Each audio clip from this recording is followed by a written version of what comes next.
इसी देश के अंदर में फर्जी वीडियो गोदी मीडिया चलवा के लोगों पे देशद्रोह का मुकदमा लगा देती है। लेकिन जो एक नेकेड आई से जो वीडियो दिख रहा है जिसमें सारे सबूत अवेलेबल हैं, लेकिन मुजरिम पे कोई कार्रवाई नहीं। यहाँ अन्यायियों का राज है, आताताइयों का राज है। एक सुधीर चौधरी जो पत्रकार है जी न्यूज का, मैंने भी आज वीडियो देखा है उसका, कह रहा था ये किसान नहीं है, ये तो उग्रवादी है। इन्होंने पत्थर मारा था पहले गाड़ी पर, अनबैलेंस होकर गाड़ी ने उनको कुचल दिया है। तो ऐसे पत्रकार को तो पत्रकारिता छोड़ देनी चाहिए और अपने पीछे से चौधरी शब्द को हटा देना चाहिए। चौधरी वो होते हैं जो न्याय की बात करते हैं। हमें न्याय मिलने की उम्मीद अब तो रही नहीं। लड़ाई लड़ रही थी, कार भी चली, हम यहाँ बैठे थे भी, यहाँ भी हमारे ऊपर गाड़ी चढ़ा दी जाएंगी, गोली चलवा दी जाएगी। तो फिर जो मोदी जी इतने वादे करके आए थे आय दोगुना कर दूंगा, आज वही उन्हीं किसानों पे गाड़ी चढ़ा दिया गया। तो क्या मान लिया जाए कि मौजूदा सरकार के लिए 2-4-6 किसान पे गाड़ी भी चढ़ गई तो कोई फर्क नहीं पड़ता? उन्हें लगता है ऐसे ही है। नमस्कार, आप लोगों ने देखा होगा कि किस तरह से जो एक नई वीडियो आई है जिसके अंदर में थार जीप के थ्रू कैसे किसानों को कुचला जा रहा है जानबूझ करके। इसमें अब कोई शक नहीं रह गया है कि किसानों के ऊपर जो गाड़ी चढ़ाई गई थी और जो वीडियो में दिख रहा है और जिससे साफ तौर पे नज़र आ रहा है कि किसानों के ऊपर जो गाड़ी चढ़ाई गई वो जानबूझ के चढ़ाई गई। और सबसे बड़ी बात है, जो किसानों के ऊपर ये इल्ज़ाम लगाया जा रहा है कि किसान पत्थर चला रहे थे या डंडा चला रहे थे, जिससे ड्राइवर को चोट लगी, पत्थर लगी, जिससे वो अनबैलेंस होके गलती से गाड़ी चढ़ गई। इस सब झूठ का पर्दाफाश हो गया। के लिए हमारे साथ सीनियर सुप्रीम कोर्ट के एडवोकेट मंजीत सिंह बुटालिया बैठे हैं मेरे लेफ्ट में, और बहुत सारे किसान हमारे साथ बैठे हैं जिनसे भी ये भी पूछेंगे कि आखिर इनके ऊपर क्या बीत रही है और क्या कहना है। बुटालिया साहब, मेरा पहला सवाल आपसे है, आप एडवोकेट हैं, जिस तरह से धाराएं लगाई गई है, FIR दर्ज हुआ है दबाव में आके ही सही, उस FIR के तहत मैं कुछ ऐसे रिपोर्ट देख रहा था जिसके अंदर में किसान कह रहे हैं कि गोली लगने से भी मौत हुई है, खासकर गुरिंदर सिंह जिनकी मौत हुई है, जो यंग लड़के थे, किसान थे। लेकिन पोस्टमार्टम में उसको नहीं दिखाया जा रहा है, ये किसान का आरोप है। लेकिन इसमें अगर बात करें तो इस FIR में जितनी धाराएं लगाई गई है, जहाँ तक मैं समझ पाता हूँ, मैं कोई एडवोकेट नहीं हूँ, फिर भी जो मैं समझ पा रहा हूँ पढ़ के, कि अगर 302 हटा देते हैं तो बाकी तो सारे ऑफेंस अवेलेबल है। इन्होंने ये जो कोशिश ये करी है इसको वो पैच अप करने के लिए, ताकि जो मुलज़िम है उनको किसी किस्म का कोई उनके ऊपर दबाव ना आवे। इसलिए ये जानबूझ के नई कहानी बना के और जो असली एविडेंस है उसको दबाने की कोशिश कर रहे हैं। सबसे पहले तो इन्होंने क्या बोला था कि जी जो फार्मर्स हैं उन्होंने पत्थर मारे। अब पत्थर वाली जो इनकी कहानी है वो एक्सपोज हो गई। जो लेटेस्ट जो अपना वीडियो आया है उसमें दिखाया है कि वर्क साहब वो जा रहे हैं, झंडा पकड़े आराम से जा रहे हैं, कोई भी उनको पता नहीं कि क्या पीछे से आ रहा है, पीछे से आके वो जीप ने उनको टक्कर मारी है और वो जो ड्राइवर है, वो जो बीच में गाड़ी वाले, वो गाड़ी छोड़ के भाग के जा रहे हैं। वो मेरा सवाल ये है कि ये सब सारी चीजें लोग कहते हैं ना, नेकेड आई से ये सच्चाई दिख रही है, नेकेड ट्रूथ है ये, ठीक है। लेकिन सवाल ये है कि क्या ये सब चीजें कानून को नहीं दिख रहा है? क्या एक 5 सेकंड के फर्जी वीडियो पे लोगों पे देशद्रोह का मुकदमा चल जाता है? यहाँ तो कत्ल किया गया है अगर वीडियो के हिसाब से हम देख के समझे तो। सवाल तो पैदा ये होता है ना कि जिसका बेटा है, जिसके ऊपर मेन आरोप है कि इसने डायरेक्टली काम करा है, उसका बाप जो है वो तो होम मिनिस्टर का सेकंड इन होम मिनिस्टर है हिंदुस्तान का, जो शाह साहब के नीचे है। तो आप क्या एक्सपेक्ट करोगे कि जो पुलिस है, चाहे वो CBI है, चाहे वो, क्या आपको सपोर्ट करेगी? मुझे तो कोई डाउट है कि आपको कोई सपोर्ट नहीं करेगा। जब ऊपर से इतना पावरफुल आ जाए तो आपको कैसे एक्सपेक्ट करते हो कि जो पुलिस वाले आपकी मदद करेंगे? मैं ये कहता हूँ कि हमें ऐसे ढंग से चलना चाहिए। हमारी एक टीम बननी चाहिए, लीगल टीम भी हो और लोकल भी हो, ताकि हम ऐसा अपना प्रेशर बना के रखें कि जो इन्वेस्टिगेशन टीम है उनको मनमर्जी ना करने दे, उनको हम मौके पे पकड़ लें। तो इसी संविधान के तहत यही मनमर्जी जो किसानों के साथ किया जा रहा है, जिसका प्रदर्शन 10 महीने से चल रहा है, अब आप गाड़ी चढ़ा दीजिएगा। आपको कानून से या न्याय लेने के लिए भी आपको क्या किया जाए? वो प्रदर्शन ही कर सकते हैं ना, धरने पे ही बैठ सकते हैं, जो शांति से 10 महीने से ये बैठे हुए हैं। लेकिन अब आप न्याय पाने के लिए किसानों पे गाड़ी चढ़ा दी जाती है, अब उसके लिए भी आप धरना देके बैठे रहो। मेरा सवाल सिर्फ इतना है कि मैं दोबारा रिपीट करता हूं, किसी देश के अंदर में फर्जी वीडियो गोदी मीडिया चलवा के लोगों पे देशद्रोह का मुकदमा लगा देती है।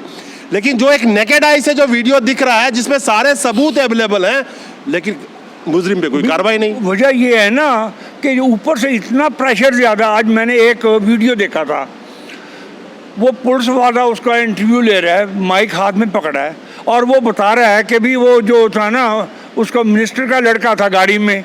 मैं ये कहता हूँ उसके 164 की स्टेटमेंट क्यों नहीं रिकॉर्ड करवाते? जो विटनेसेस ये कह रहे हैं कि वो बीच में था, तो उनकी 164 की स्टेटमेंट क्यों नहीं रिकॉर्ड करते? 164 की स्टेटमेंट क्या होती है? कोई मैजिस्ट्रेट के सामने बयान होते हैं, आदमी सोच समझ के देता है, अगर कल को वो मुकरेगा तो उसके ऊपर केस बनता है। ये कानून के साथ एक खिलवाड़ नहीं लग रहा? ये बिल्कुल यही तो उनकी गेम है, इसीलिए तो उसको अरेस्ट नहीं कर रहे, ताकि जो एविडेंस ऐसा क्रिएट करें कि उनको ये शो करने के लिए वो इनोसेंट है, उसको टाइम दिया जा रहा है। एक्चुअली क्या होता है, जब केस होता है तो पुलिस क्या करती है, जल्दी से जल्दी मुलजम को पकड़ती है ताकि वो जो एविडेंस है उसको टेम्पर ना कर सके, जो हमारी लीगल टर्म होती है कि छेड़खानी ना कर सके, कोई दबाव ना पा सके विटनेस के ऊपर, या जो स्पॉट के ऊपर है वहाँ कोई गड़बड़ ना कर सके। इसलिए होता है कि इमीडिएटली उसको अरेस्ट करो। मगर सवाल तो पैदा होता है ना कि ये इनकी क्या जरूरत है कि एक deputy home minister of India के बेटे को ये अरेस्ट करे? वो तो मैं बता ही रहा, 10 महीने 10 दिन हो चुके, 11 दिन कि मुँह राम बगल में छोरी जनता को भिड़ा कर राज करना चाह रहे। अंग्रेजों वाली नीति हो, जिस वक्त इनका पन्ना जेल में जाने का होगा उस पर पर्दा गिरेंगे और जनता का कोई झूठो सच्चा भी मामला होगा उसे ऊपर लाओगे। हमें न्याय मिलने की उम्मीद अब तो रही नहीं। लड़ाई लड़ रही जी, कार भी चली, हम यहाँ बैठे जी भी, यहाँ भी हमारे ऊपर गाड़ी चढ़ा दी जाएंगी, गोली चलवा दी जाएगी, तो फिर तो आतंक फैलेगा। बलिदान देने के लिए तैयार बैठे हम तो, अपने भविष्य के लिए, आगे अपने बच्चों के लिए, अपने लिया।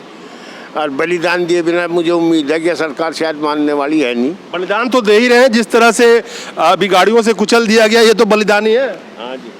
देखिए, इस देश में कानून का राज तो बिल्कुल रहा ही नहीं, पूरे देश में जंगल राज है। रामराज तो है ना देश में, मोदी जी लेके आए ना। रामराज की कल्पना छोड़िए।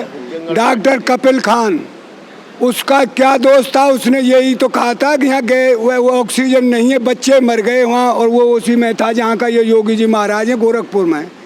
उसको 7 महीने जेल काटना पड़ा है एक न्याय की बात कहने के लिए। यहाँ अन्यायियों का राज है, आताताइयों का राज है।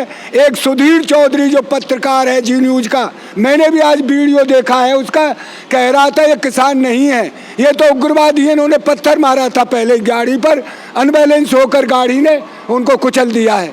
तो ऐसे पत्रकार को तो पत्रकारिता छोड़ देनी चाहिए और अपने पीछे से चौधरी शब्द को हटा देना चाहिए। चौधरी वो होते हैं जो न्याय की बात करते हैं। तू तो एक बहुत ही अन्यायी और घृणित आदमी है जो राज के उसमें आकर के एक पैसे के चक्कर में, और तू सरेआम झूठ बोल रहा है। ऐसे झूठी आदमियों को पत्रकारिता का कोई अधिकार नहीं है।